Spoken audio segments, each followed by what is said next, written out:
Jutland was the only true naval conflict of the First World War. It took place from May 31st to June 1st, 1916, and was a huge turning point in naval warfare. The Germans, under the command of Vice Admiral Franz Hipper, planned to use a fast scouting group of 5 modern battlecruisers to lure out the British battlecruiser squadrons commanded by Vice Admiral Sir David Beatty into the path of the main German fleet. They stationed their submarines in advance across a likely route of the British ships. However, this didn't go according to plan, as the British intercepted a telegram from the Imperial German Navy and discovered the Germans were preparing an attack. The Germans, unaware of the interception, continued to enact their plan. The British, knowing that an attack was inevitable, went on the defensive and attempted to regroup so they could face the Imperial German Navy as a whole if they attempted a full-scale attack.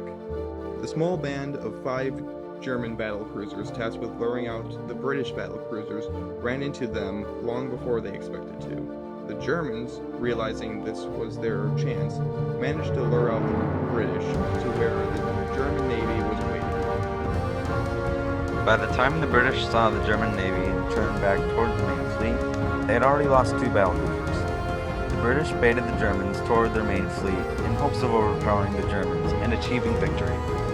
Once in range, the 2 navies, totaling 250 ships in all, directly clashed twice throughout the battle, and by the end of it, the British would lose a total of 3 battlecruisers, 3 armored cruisers, and 8 destroyers, along with 6,094 sailors killed, 674 wounded, and 177 captured.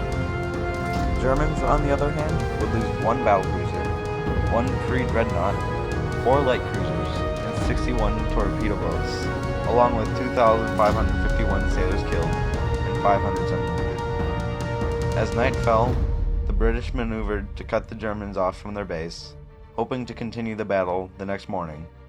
But under the cover of darkness, the Germans broke through the British light forces, forming the rearguard of the Grand Fleet, and returned to port.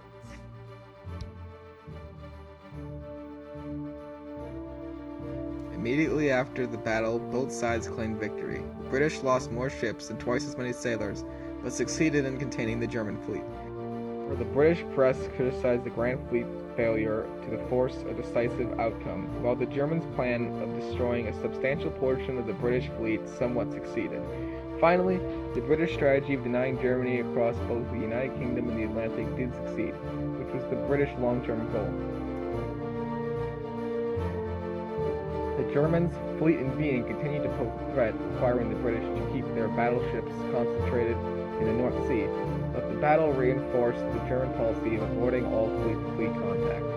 At the end of 1916, after further unsuccessful attempts to reduce the Royal Navy's numerical advantage, the German Navy accepted that its surface ships had successfully contained, subsequently turning all its efforts and resources toward an unrestricted submarine warfare and the destruction of Allied